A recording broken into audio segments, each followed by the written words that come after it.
My name is Rachel, and currently, I reside in an annex of my in-laws' house with my husband, Stefan. While Stefan lives in the main house with his parents, I am the sole occupant of the annex. Originally, this annex was a small structure built by Stefan's grandfather as a personal project to create a private space. Over time, it has been converted into a living space approximately the size of a room, thanks to my efforts. Initially, Stefan and I lived in a regular apartment for about 3 years after our marriage. However, his parents, who greatly adore him, suddenly expressed their desire to live with Stefan. In response, Stefan, as the dutiful son, declared that he also wanted to be with his parents. Witnessing their emotional reaction, including tears and embraces, I found myself taken aback by the heartfelt scene. Stefan and I first crossed paths at work, where he was my direct subordinate when he joined the company midway through his career. We became a couple after 3 years of dating. Throughout that dating period, he resided at his parents' house. It appears that this prolonged stay fostered a sense of homesickness in both Stefan and his parents. Stefan, who had been pampered at home, seemed to have never been involved in any household chores. After our marriage, when I suggested sharing housework, he appeared reluctant, stating that he had never done any housework before. The problematic aspect was that, despite my intention to divide the chores between us, Stefan seemed to have never considered participating in household tasks himself. I sensed a pattern in all of this. Whenever I attempted to involve him in household chores, Stefan would feign interest for a brief moment, grow disinterested, and eventually say, "This isn't for me. You're better at this, Rachel. You should keep doing it." Both of us were employed, and given my higher position at work, I felt a greater need to share the household responsibilities. However, encouraging him to help often proved to be more time-consuming than handling everything myself. It reached a point where I found it less troublesome to manage everything alone. The dynamics shifted when I transitioned to remote work. Stefan, seemingly surprised to find me at home every day, initially understood the change. He stopped complaining about my altered lifestyle, or so I thought. It became apparent later that he hadn't fully grasped the implications of my decision. Several years into my remote work, Stefan's parents suddenly visited our apartment, expressing a desire to live with him. Witnessing their emotional reunion, I felt a sense of isolation and bewilderment. Eventually, with Stefan's wish to be with his parents, we made the decision to move into their house. Stefan consistently chose locations close to his parents, whether it was for renting an apartment or selecting a job. For me, remote work made the location irrelevant, but his choices required us to uproot ourselves and quit our jobs.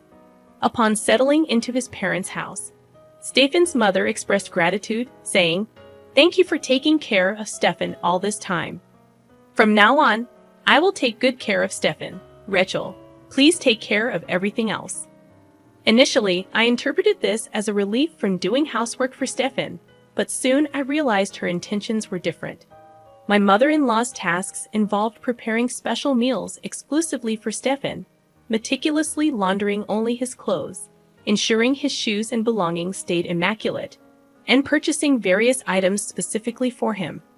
As for all other household chores, those for Stefan's parents and myself, including cooking and laundry, were now solely delegated to me despite my ongoing commitment to work. Now, I found myself burdened with the responsibility of not only managing household chores for Stefan's parents and myself, but also maintaining the cleanliness of the larger family house. The prospect left me disheartened. Despite my efforts, this cohabitation seemed to bring happiness only to Stefan and his parents, with no apparent benefits for me. In fact, it felt like my burdens had increased. During one cleaning session, my father-in-law approached me with a request. He looked apologetic as he explained, "Rachel, I have a favor to ask. Could you contribute some money?" Confused, I inquired further. He elaborated, expressing his difficulty in asking Stefan to contribute to household expenses for both of us. Apparently, Stefan had worked hard, and it felt challenging to request financial contributions from him. Stefan and I had previously agreed to share expenses like apartment rent and other living costs. However, Stefan often tried to get me to pay for various items during our shopping trips, including unnecessary ingredients, alcohol, clothes, and accessories. When I resisted, he would act like a child denied a toy, calling me stingy. Despite these financial disagreements, I found comfort in the fact that, apart from these issues, Stefan didn't interfere much with my everyday life. This sense of comfort changed when we started living together, as Stefan's mother began to disrupt my routine. Unlike Stefan, she relentlessly interrupted my work at home, insisting I prioritize household chores. She would barge into my room, pulling on my clothes, making it impossible for me to focus on my work. Frustrated, I discussed the matter with Stefan, anticipating him to take his mother's side. Surprisingly, Stefan listened and promised to talk to his mother. I hoped for a compromise that would consider both our needs. Little did I know that Stefan's idea of a compromise would involve banishing me to the annex, a new, private room. I approached Stefan with a question about the hut, jokingly asking if I could even demolish it and build a new house. To my surprise, he casually replied, "You can even demolish it and build a new house if you want."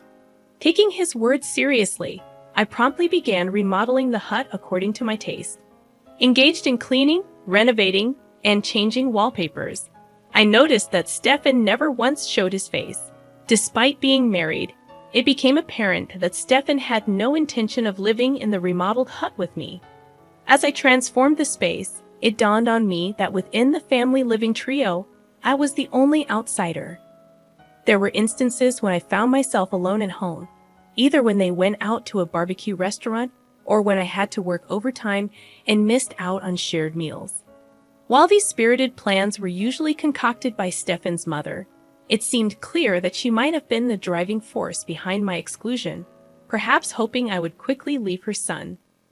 Despite this, Stefan had given me the freedom to do anything with the hut, and I took full advantage of it, engaging in DIY projects, installing new shelves, and personalizing the space. I made it my own. Interestingly, neither Stefan nor his parents ever visited the hut after I moved out. Although they must have been aware of my renovations, it seemed like I was no longer considered a part of their family, and they had no interest in my activities.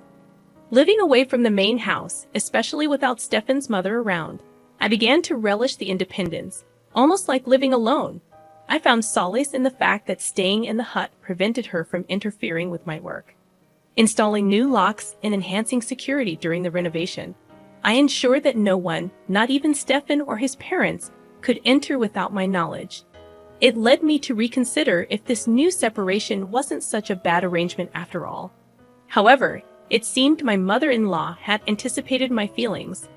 Unable to tolerate the treatment any longer, I found myself at a crossroads, contemplating my next move. As I settled into the renovated cabin, my mother-in-law's desperation to drive me out became palpable. Her petty harassment started with leaving trash in front of my cabin on garbage day instead of at the collection site. Sometimes, she would host barbecues in the garden without extending an invitation, intentionally wafting the smell of grilled meat towards my cabin. Despite her mild attempts, I couldn't help but smile at her futile efforts to push me away. Then, one day, she summoned me to the main house under the pretense of leftover meat and potatoes. Sensing there was more to it, I went along. Upon arrival, only she was present, and she placed a single piece of paper on the living room table, a divorce paper. It was clear that the real reason she called me was to present this document. If his mother instructed Stefan to submit it, he would do so without hesitation. All that remained was for me to agree, and Stefan and I could be divorced simply by submitting the paper to the city court. With a proud expression, his mother asserted, "Isn't it about time you gave up? There's no reason for you and Stefan to stay married anymore. Get out, you freeloading, unemployed woman." I was taken aback by her audacity, but her certainty in her plan only fueled my determination. Thrilled by the prospect of freedom, I eagerly asked to take the divorce paper, stating, "I'm going to the city court right now. Thank you so much." My mother-in-law, who had likely expected me to resist divorce, was left dumbfounded by my unexpected response. Having submitted the divorce paper at the city court, I wasted no time in packing my belongings. Feeling it was necessary to inform Stefan's mother about the divorce, I headed to the main house and informed her that the process had been successful. Regarding the cabin I renovated, I assured her that I would leave it as is, and she was free to demolish it or use it as she pleased. My positive attitude about leaving surprised even my mother-in-law, who, though seeming happy about my departure, wished me luck as I packed. On the day of my departure, Stefan and his father, seemingly realizing that I was truly leaving, expressed concern, asking, "Are you really going? What will we do without Rachel?" I smiled and thanked them for letting me use the cabin. I explained that since there was no point in being married anymore, and we were now divorced, it was time for me to move on. As I organized my belongings, I completed my move to a luxury apartment, a change I had been arranging for. Not long after settling into my new apartment, my mother-in-law called me awkwardly, saying, "Rachel, I need to ask you something." Cheerfully, I responded, "What's up? How's the cabin I'm using right now?" She then inquired about money, mentioning that Stefan had told her I was giving his father $33,000 a month. Confirming that it was true, I explained that despite her earlier accusation of being an unemployed freeloader, I was indeed working. She seemed surprised, thinking I had quit my job. I clarified that I hadn't quit but left the company to become the president of a new company, setting up a remote work system. Her reaction was one of disbelief, and I sighed, realizing that even Stefan was unaware of my promotion. Considering his attitude since we started living together, it seemed he never truly thought of himself as a husband. When asked about my earnings, including my side job, I nonchalantly mentioned it was roughly around $2 million. I may have exaggerated a bit with the $2 million figure. It's just a hassle to explain the exact figures. With that much money, could you lend us some? Actually, father was laid off, and he kept it hidden. We've been managing somehow with the $3,000 you've been giving us. Neither Stefan nor I knew about it. It all made sense to me now. My father-in-law's words about it being pitiful to ask his son for money were just a pretense to get me to pay. He probably assumed I had money due to my superior position at our former company, and as a result, sweetly scammed me out of $3,000 a month under the guise of living expenses. In the end, I didn't mind too much since it allowed me to live peacefully in that quiet cabin. "Well, I'm divorced from Stefan now, so I don't have any connection with your family, right?" When I asserted this, my mother-in-law pleaded, "That's not true. To me and to Stefan, you're still family. Come back to us." I immediately declined, recognizing the potential for being used again. Stepping back into a relationship with Stefan would bring me no benefits.